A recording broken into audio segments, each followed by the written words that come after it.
For some years now, we can see that China's presence in Africa is growing each and every day. China is everywhere in Africa, building major projects, ranging from roads, schools, investments across different fields of our lives in Africa. Is China really investing in Africa to take over Africa in some years to come? Is China trying to colonize Africa through these mega projects?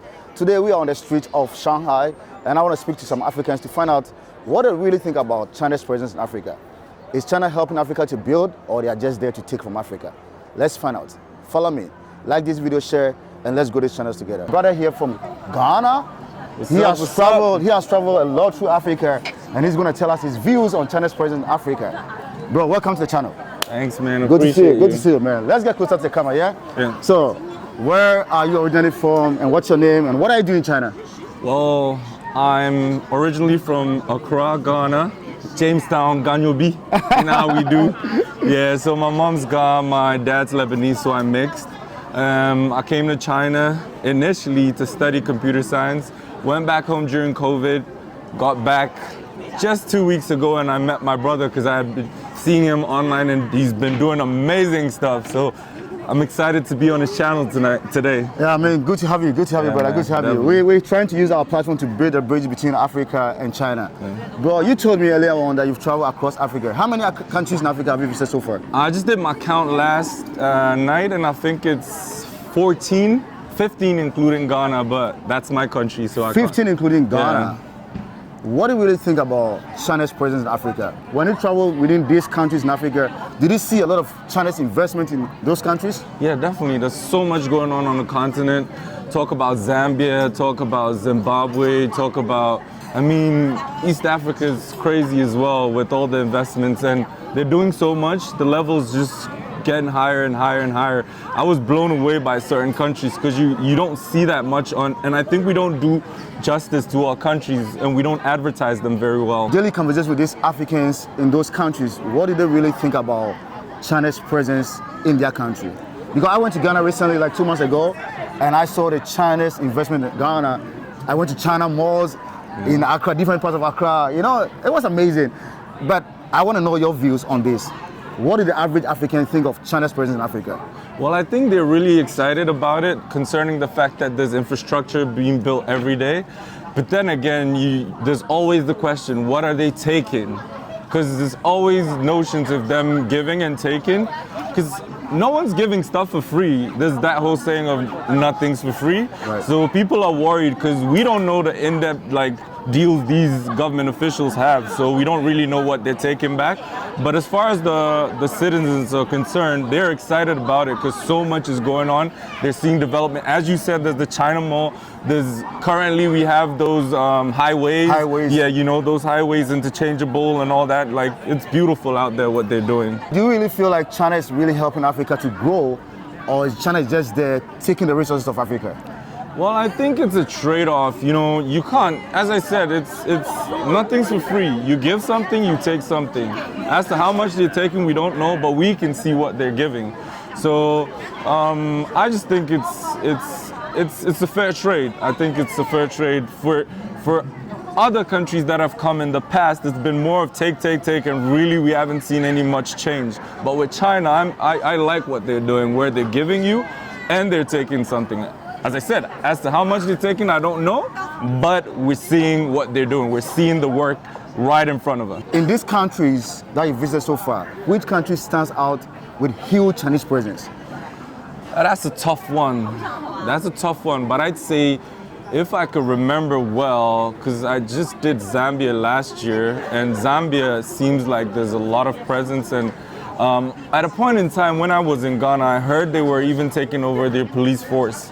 I don't know if you heard that. Yeah, I heard that story. Well. Like, yeah, even there are Chinese people, even the Zambian police force. Exactly. This is something that we heard, rumors. We don't know how far they are true. Yeah. So I think that's one country, and they had crazy huge malls. As in, you see a mall in Ghana, and it's considered to be a mall, but it's not that big. And you go out to Zambia and you see a mall, you're like, whoa. Also, the malls that you see in Zambia is just a replica of the malls that are built in China over here. So what about the debt issues? Because for so many years we think Africans are always indebted. At a point, Ghana became one of the hippie countries because we own so much in the global world.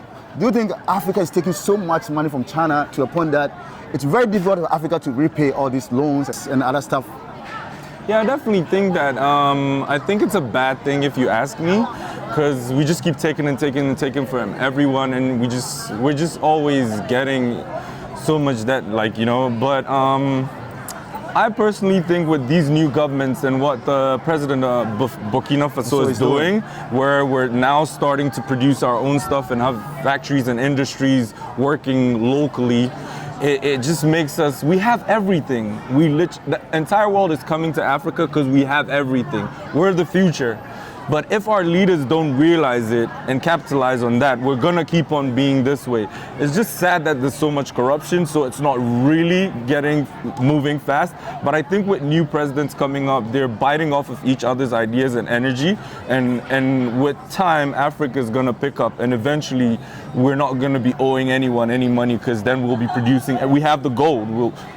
Currently Ghana is doing that, right? Yeah, so definitely with time, we won't be owing people any money, and they will be owing us money. They'll be owing us money. They will be because owing they us. still become for our resources, right? Yeah. I mean, living in China for years before COVID happened, you are back to China again, right?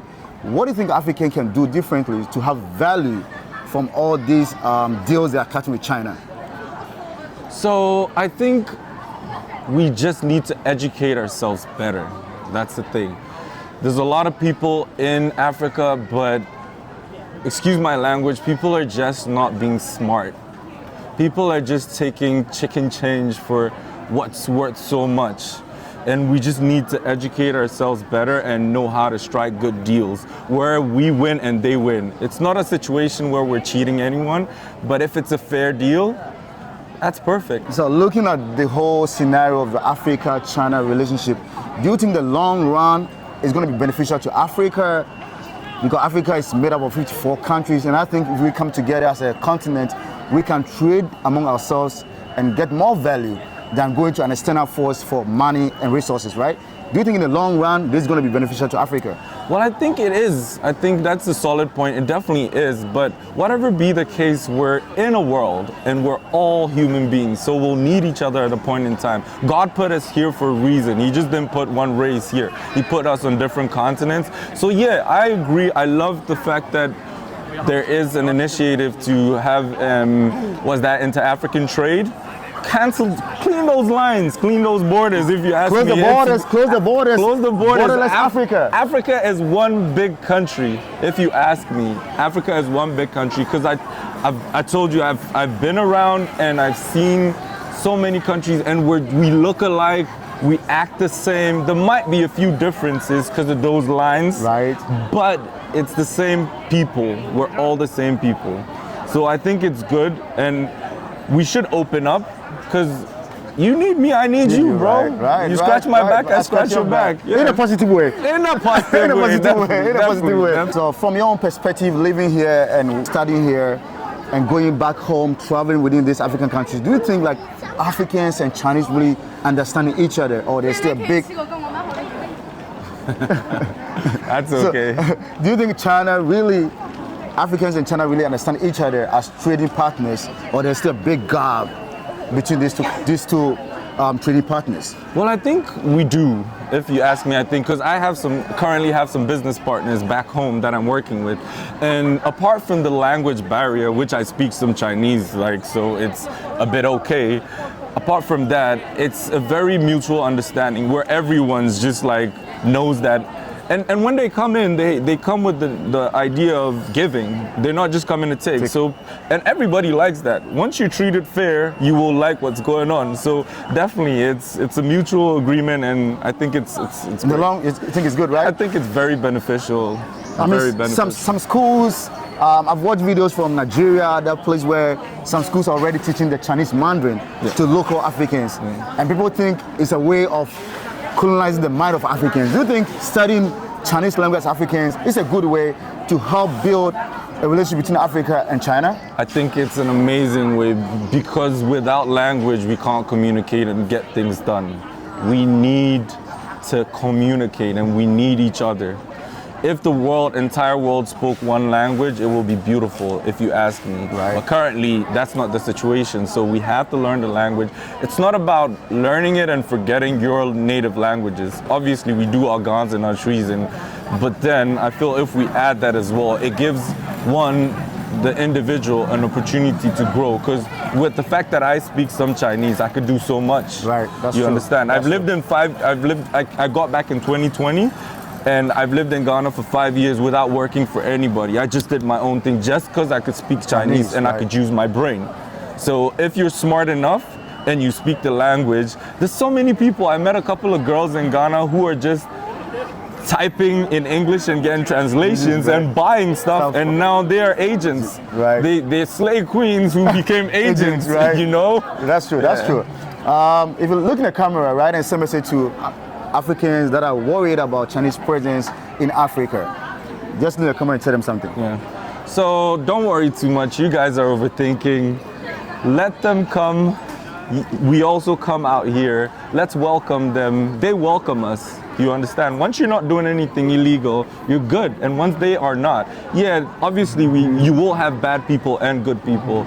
But in a world where we all have good intentions and we go, it's just gonna grow and things are just gonna be beautiful. I live in this ideal world somehow, but I feel like it's possible. And I think let them come, let's come out here, let's trade, let's get to know each other.